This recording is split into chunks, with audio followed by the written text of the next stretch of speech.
All right. Hey, how are you, Rahul? Good. How are you? I'm good. I'm good. Um, so one more week, another episode. Another episode of four. Yeah. Um, so today we're gonna talk about limitations when it comes to AI and using Mhm. AI for construction, right? Yeah. So far, most of the things we've done are talking about how you can use AI, but definitely there are many things that you can't fully do. Yeah. so so the idea Yeah. here is to talk about those things so people are aware when they want to use AI. What are some Mm. of the things that probably AI is not ready yet to help with? Yeah. And Right. so where do you want to get started? What is the main or what is the first limitation that comes to mind? I think first thing is adoption of technology in a company, adoption of AI in a company. What does that mean? What does it look like? So when I, as a project manager or as an owner, say I want to use more AI in our project, what am I saying, right? What does that mean? And how do I get started, right? The first thing is that, and Yeah, where I can inject AI. What is this magical black box that I can use? yeah, yeah, definitely. And I think that's right on point, right? Because there are two ways with this idea of we need to start using AI or we need to explore AI. Yeah. What does that mean? On the one hand, you have products that already have AI in them, right? Mm. So sometimes they come with chats where you type something and it would produce some result. Yeah. Other times you don't even notice it because it's doing things on the back. So for example, if you're using anything for doing meetings recording, the transcription and the writing of the summary and all that thing is an AI doing those things for you. So you're not really interacting directly with the AI. It's in the back working. So Yeah. that's one side when it's already in a product. The other side is let's just use ChatGPT, Yeah. which is super open-ended, and Yeah. let's see where that thing can take us. Yeah. So when we start, that's kind of the first thing to think about. I think on the product one, there's not much that you can control, right? So it's Mm. just a matter of asking a product company, hey, how are you using AI? What is AI doing for me in your product, right? But Yeah. not much you can interact. The fun part comes when you want to use ChatGPT's kind of things where it's super open. Yeah. Yeah. And also, like, even I think before that is, I think that the clarity of where how we're gonna use ChatGPT, like if you buy like a lot of ChatGPT licenses and give it to everybody in your company, probably you're wasting a lot of money, right? Because not everybody is going to use that in the way you want, or like you have to define like what are the things where AI could be useful and what kind of AI. So when I say what kind of AI, I'm talking more about product, not like actual type of AI. But for meetings, maybe there's a thing that you can use which can record meetings, write transcription, distribute minutes of the meeting. um, there might be something for estimation that you could use, right? And then there's a ChatGPT like solution where you could put your documents through it, and you can ask a lot of questions, and you can query things like that. So and then it can help you write, right? It can help you write reports. It can help you write drafts, emails, and things like that. It can help you think too, right? So I think the first hurdle that we see in AI adoption is thinking through what are the things where AI is applicable and Yeah. making a conscious decision like, hey, let's adopt AI in minutes of the meeting or estimation process or bid leveling process or report writing process. So I think that's like open-ended AI is not going to give you the results that you are looking for. Yeah. Yeah. And I think what you just said, taking one step back and maybe what are the things that an AI can do, right? Like starting there. An Yeah. AI can read and can read a lot of text very quickly. Yeah. An AI can see, right? So Mm. it can see an image and understand what's in that image. Mm. If you combine that, then you get listen, right? Yeah. Because it can convert audio to text, so then it can understand what's being said, Yeah. and then it can watch videos, because Yeah. videos in the end are images, so it can see what's there, and then you add the audio piece to it, so it can understand the video, right? Yeah. So we go from the super basic, which is just text, to video. And Yeah. so that kind of, in a nutshell, those are the things that the AI can interact with. Yeah. And then on the other hand, it can produce text, it can produce audio, it can Yeah. produce images, and it can produce video, right? So Yeah. the four same things that you give it, it can generate on the other side, right? Yeah. So anything that has to do with text, you can use AI for that. Anything that has to do with understanding audio, you can use AI for that. Mm. Looking at images, you can use AI for that. Video, you can use AI for that, right? So Yeah. it won't build a building for you, but it can read contracts for you. It Yeah. can analyze video feed for you. It Yeah. can look at drawings for you. Yeah. Right? So those are the things that it can do for you. So without understanding, there's probably many, many, many use cases that you Yeah. can that fit those four Yeah, and scenarios. that could be a fun exercise for technology implementer within a company. Is like, let's make a, here's the reading thing, and how much reading do we, our engineers or our project managers does, how many contracts we are reading on a weekly basis, how many new proposals we are doing. So you could make a list of all the reading ones, and then there is also a list of writing, how many reports you're writing, how many submittals you're writing, how many new contracts you're running, how many new RFPs you are posting, right? So there's a writing section, and then there is a visual understanding section, like, right, hey, uh, how many, let's say, for example, expense report you are getting with the slips of like materials, right? And then you have to go figure out, write that in an Excel sheet, how much that's happening. And then you can take very basic reading example and start implementing AI there. And then as you people understand that little bit, you can go more complex to more complex to more complex pieces of it. Um, Yeah, yeah. I think doing that exercise would help anyone start to understand how can they use AI, yeah, for what can they use it, and if the AI can do those things or not. yeah, So then going back to this product versus chat GPT like of products, right, of solutions. I think starting with the product one, the challenge there is flexibility. mm, So these companies that are already giving you some form of AI process or yeah, processing have already thought a lot about the prompt, the instructions they're giving the AI, how the AI is taking the information, processing it, and putting it on yeah, something on the other side. Modifying that becomes complicated, hmm, because creating a unique prompt for your needs, that's challenging.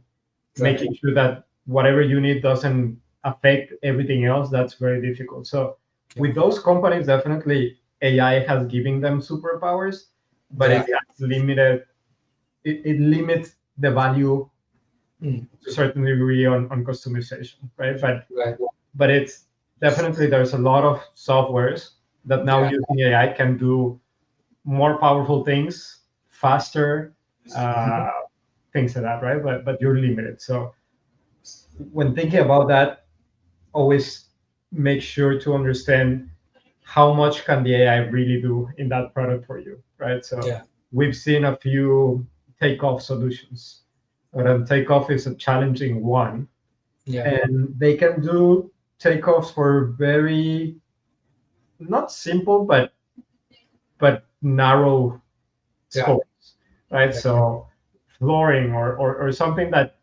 they train that AI specifically for that thing, it's really good.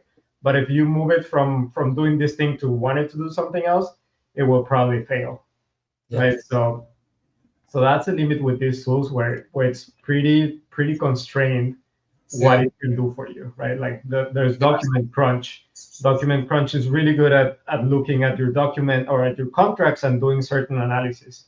But if you want to move out of the normal analysis that it's doing, you now have to do a lot of legwork to get it to do that for you, right? So the first thing it will do really well, but then expanding that one, it's difficult, and that's like traditional software, right? Like Yeah. getting the software to do everything you want. Normally, that doesn't happen. Yeah. So it will do what it was designed to do, and then you have to adapt to it or find another software. Yeah.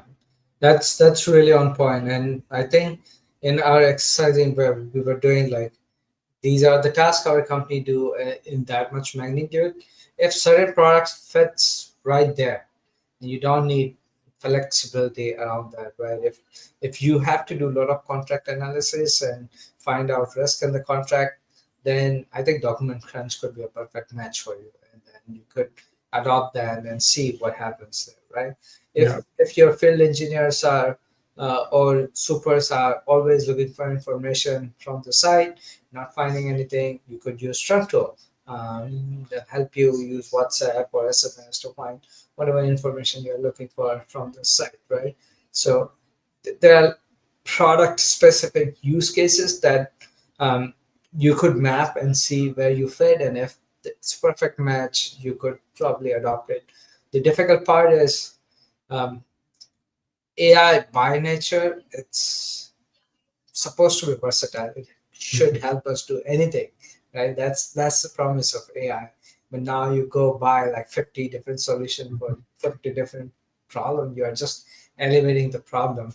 And then I think the the challenge that becomes, it has been always with construction, is everything is so siloed. It lives here, it lives there, it lives in other drive and everything. If you want to get a complete picture, it's almost impossible because you don't nothing talks to each other. yeah, And with AI, if you keep adopting the solution, it's gonna become even more crazier and complicated, right? yeah, yeah. So that's the second limitation with AI is your softwares don't talk to each other. Some things you still do on paper, Yeah, right? So that yes, you can give a photo to an AI and it will read what's on the paper, but it's not something that is fast for the AI to just access your yeah, notebook, right? Like it's not.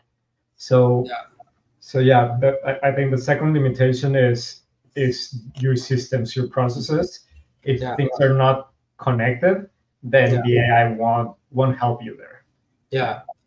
And I think that's like super important. Like if you are trying to do automate some processes of, let's say, QuickBooks, right? And then you want to plug it your AI into QuickBook, then it should have a connector that it can talk to QuickBook and get information back and forth from it, right?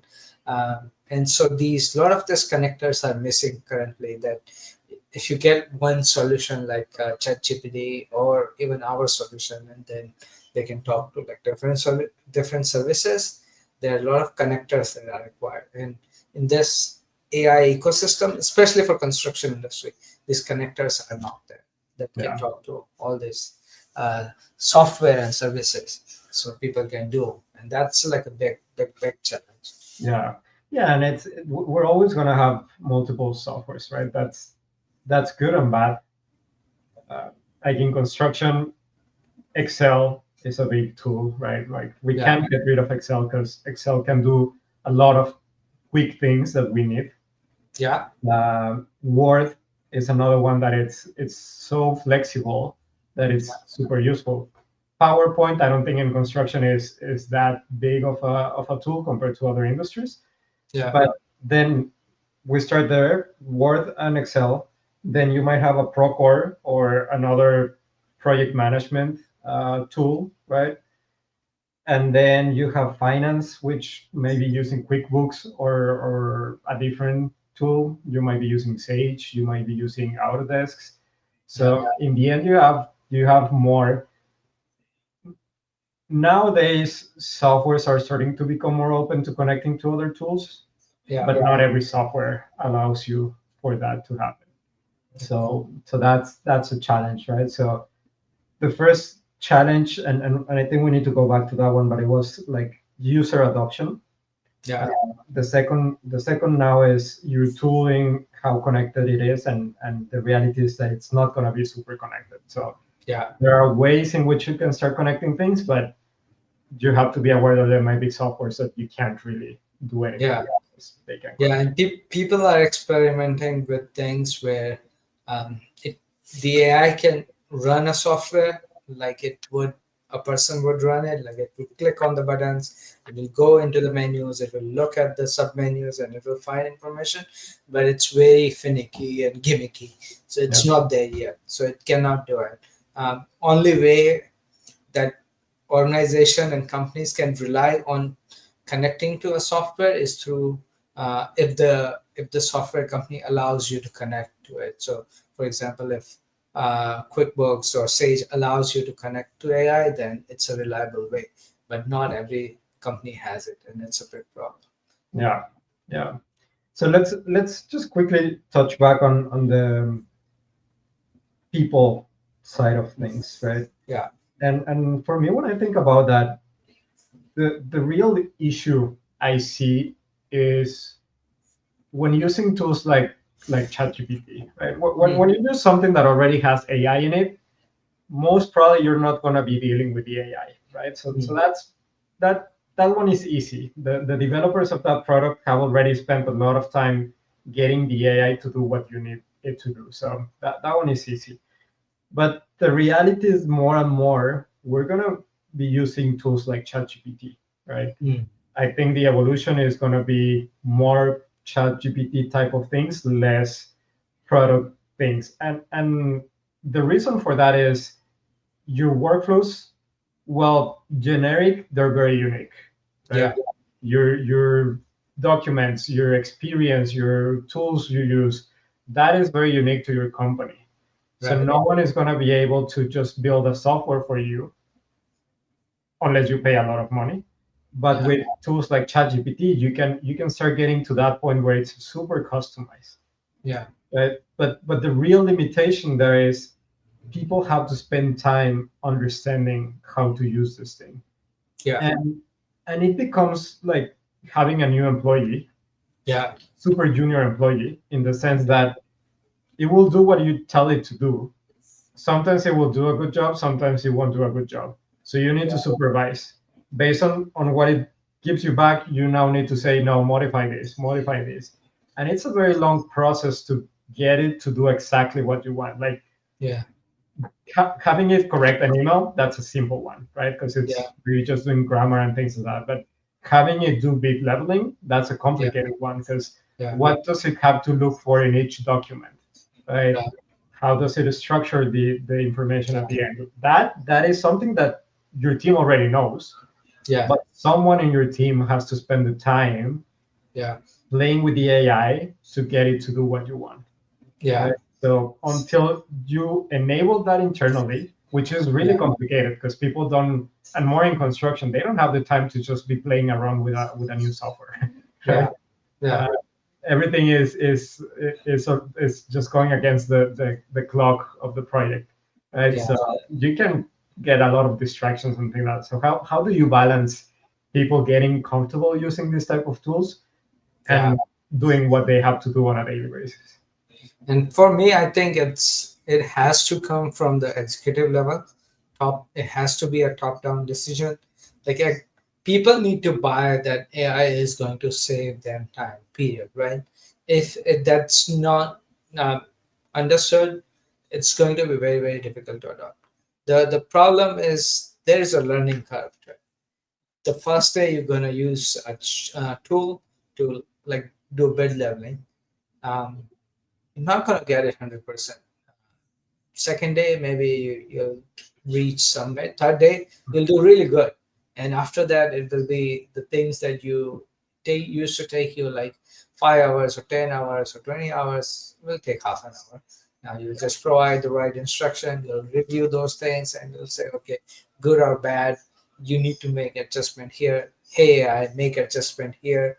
Hey, I make adjustment there, and your bid leveling will be done, right? Yeah. So but the very first day it's not going to be perfect, and there's a learning curve to it. And I think people and companies need to make a decision that they need to empower their people to go spend that time, learn those things. They need to create workshop where people can learn those things. Um, uh, I think, and then um, they should incentivize people to, quite frankly, do those things, because it's going to save time and, quite frankly, improve their way of life.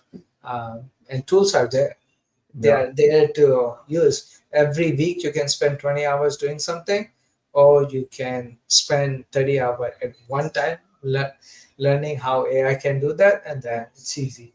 But yeah, it's a difficult, hard, not hard, but there's a journey. There's a learning curve.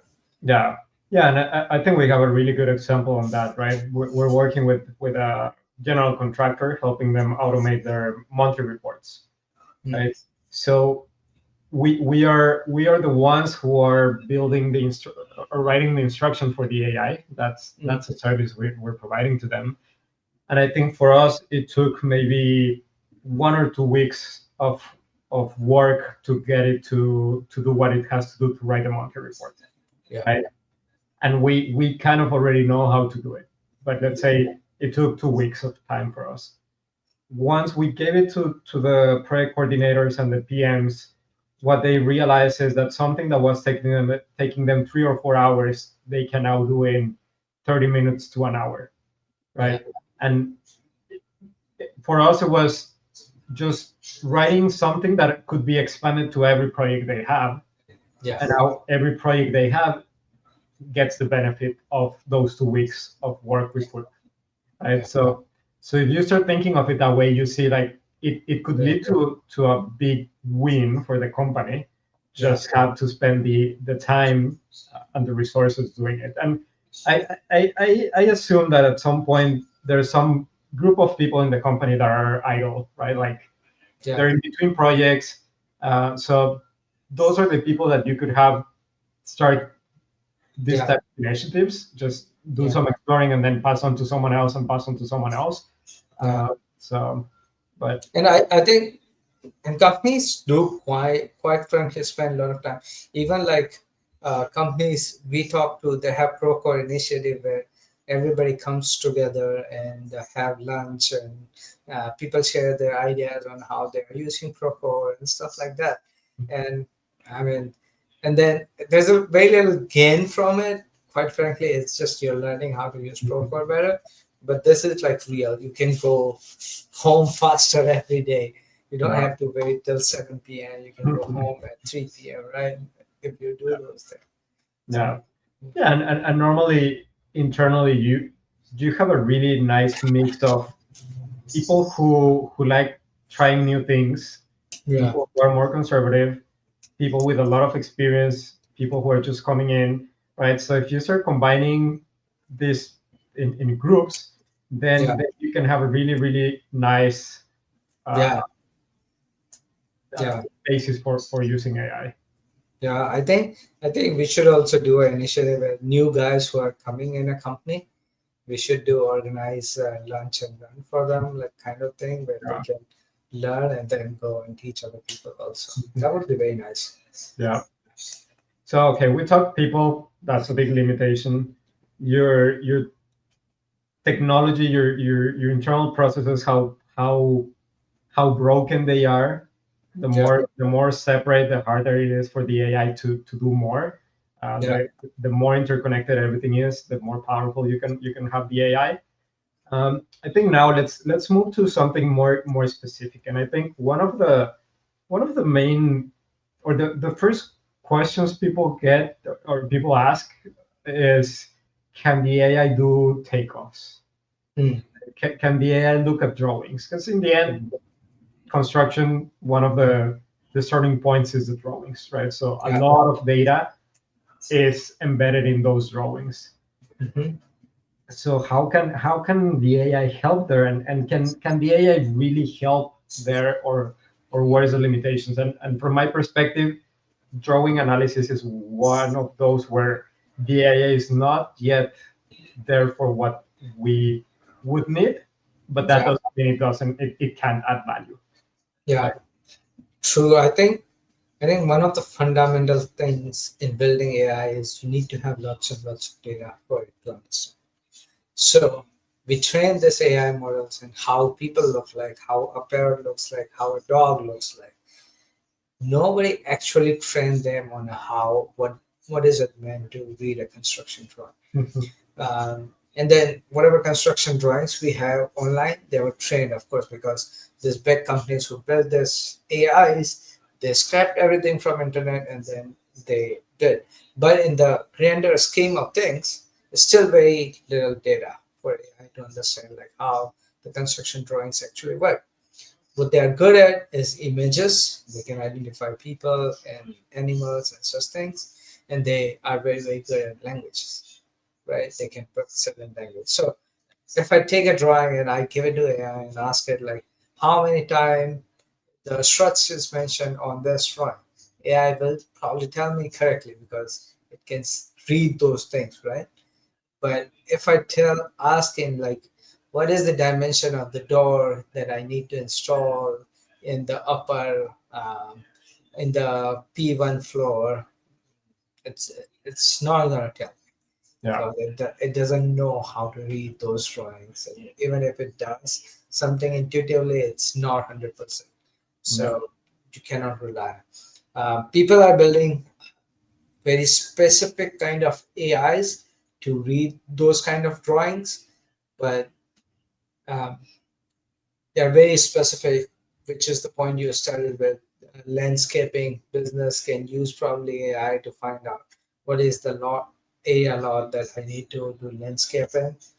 Easy solution, but like the complicated things, still not there. It cannot understand the drawings in the same way a human does. Right? yeah, yeah, yeah. Definitely, drawings is one of those where picking things from a drawing, it's complicated, like measuring and things like that. But it can read the text that it's in the drawing document, Yeah, right? So it can find a lot of things because it's text, right? yeah, It can identify items based on how things look, right? So it yeah, can it can find like, well, these things based on this icon, I see them 5 times in this drawing, right? yeah, Might not be perfect, but at least it kind of helps you move things yeah. faster.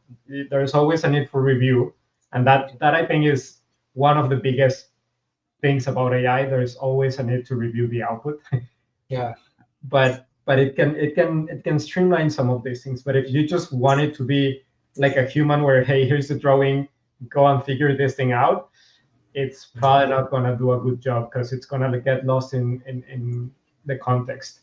yeah. So drawings is one of those where the AI. And that's I think also the point that we come from the training and how to give it prompt is super important because it cannot tell you like how many doors are there, but it can tell you probably how many things that looks like this are there. So if you have an icon for door and you have this drawing, you can probably ask it, hey, based on this icon, how many of these icons are there in this drawing? Which is same as thing as asking how many doors are there. Yeah, Or so it can give you and then you can make a decision like, okay, these are the door, or it's just an icon on the top, or this is not applicable. But a little out of the 150 things that you have to choose five things from, now you have to choose five things from six things or seven things, which is easier. yeah, yeah. It can streamline some of those things, but yeah, letting it run wild uh, probably won't work. What else? What is another limitation AI has today? I think you just mentioned it. The concept of prompting, right? Yeah, it's connected to the human part, but I think it requires its unique section here, Yeah, because prompting prompting takes time. yeah, Figuring out how to write a good prompt takes time, yeah, and we need to understand that it's like giving an instruction to another person, right? Like you can be super ambiguous, super open, and the other person is going to try to do something with what it thinks you're telling that person. yeah, In the best case scenario, that other person is smart enough to ask you more questions to get yeah, what you really want them to do. But the AI won't do that. The AI is not, at least the AIs we have right now, they're not designed to ask more questions unless you tell it to ask me yeah, questions to get to what I really want, right? But yeah, if you're just saying find all the doors in the drawing, it's gonna try to find what it thinks a door is, yeah, right? It's probably gonna come back with something really weird. yeah. But if you tell it, It's, hey, look at this specific thing, here's where you can find this information, and then from that do this and this and that, yeah, then it improves by a lot. yeah, yeah. And I think that's the bigger picture. Like, still they're gonna hallucinate, and every interaction you have with AI is you have to tell them from scratch. It's like, it's not like one time you told it and now you are starting a new chat and you can just say find the door. No, you have to say the whole thing again. Hey, go, here's the picture of the door, or here's the icon of the door, this is the drawing. I want you to find all the icons that looks like it. It looks like this icon, and make a circle around it or whatever in the drawing. So every interaction is like a for you to just say the same thing again and again and again Yeah. and again. And like you said, it's going to hallucinate, right? So your question is the first thing it's going to try to answer. So if you say write me an email, it's going to write you an email without knowing what is the email is about, right? Now we have like some prompts that OpenAI and put it, probably it's going to ask you, but like a bare bone AI is going to write that email without thinking what is that email is about, who you are sending it, what is the purpose of it. So you need to provide a lot of purpose to it, a lot of information to it, from which it can understand what it means to write that email in the context of that you have to write that email. And how do you provide that context? And wherever there are gaps in the information that you provide, it's going to hallucinate and fulfill those gaps. So it becomes super important that when you are working with AI, you provide it with complete information of the work that you are doing. Because if you miss something, it's gonna fulfill that information with something it's gonna make up. So hallucination is still a big, big, big problem. Yeah. Yeah. That's one big limitation is hallucination. So always having to spend time reviewing the output, which sometimes we don't want to do, right? Because Yeah, why are we gonna spend time waiting for this thing to do what we want if we just maybe take one extra hour and do it ourselves? So yeah, so it's still, I think, a big trade-off between time put in to get an output, how quickly you get to see benefit of that, and yeah, depending the use case, the benefit can be very, the time to benefit could be really long. Like fix an email, that's seconds.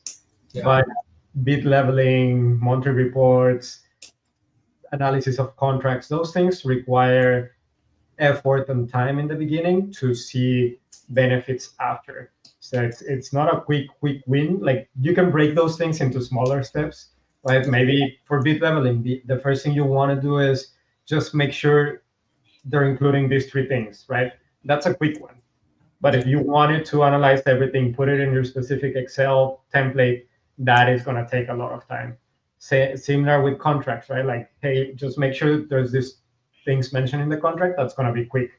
But if yeah, you want to evolve it to do a real detailed risk analysis of your contract, that's going to take time. Right? But the more time you put in, the bigger the payoff will be. yeah, Because the thing to see here is that it's once it's done, you have it there for as long as you need it, right? yeah, So you just scale it to everyone in the company, right? Like going back to the monthly report thing that I was saying is now the monthly report for every project looks exactly the same, right? It has the same sections. So there's, even though the PMs are providing different inputs and things like that, the final output looks the same format for everyone because the AI is taking all that content and putting it in the right format. So now standardizing becomes really easy. Yeah.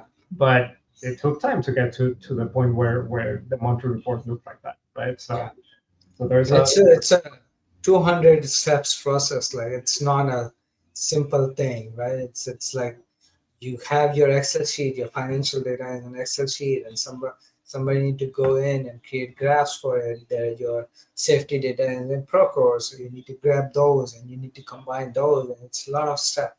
But now it's easy for the upfront work. Yeah.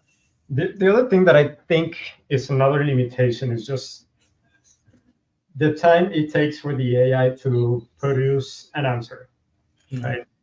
Sometimes if you need something super urgent, it might not be able to give you the answer in the time you need it. And part of it is internet dependent, right? So if your internet is not the best on site, then getting the answer might be a little bit tricky. Then the system has to go connect to other computers, read pages of content, find the right answer, write the answer, provide back. Right? That sometimes could be slower than just asking someone, "Hey, what is the number for this thing?" Right? But it's one of the things that you just have to. Not everything can be solved or should be solved with AI. Where it's faster just to check with a human. Yeah. It's weird, but it's true. Sometimes it might be faster than, if you know somebody, you can just call them and ask them, than asking AI, which it has to go and search through hundreds of documents and then give you an answer. Or maybe doing a simple monthly report, right? It might be faster for you to type five lines of text than, or filling a quick form, than having an AI get all the input and write it, and then you have to review it, blah blah blah, right? So there are certain things for which maybe using the AI is not the ideal, but I think it's just when you start stacking things on top of each other, then it becomes really good. So, but Sure. all right. Well, we are on time, but yeah. So these are some of the limitations. I think we will do more of this type of or more on this topic. As we see more things coming on and more limitations on the AI front. But yeah, there's And if anybody wants to do a workshop within their company to teach people how to leverage AI, or what are the tools that they can use, give us a shout out. We would be happy to. Yeah.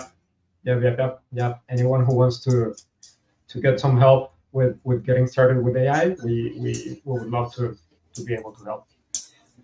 All right, man. Cool. Nice seeing you. Talk to you next week. Next week. Bye.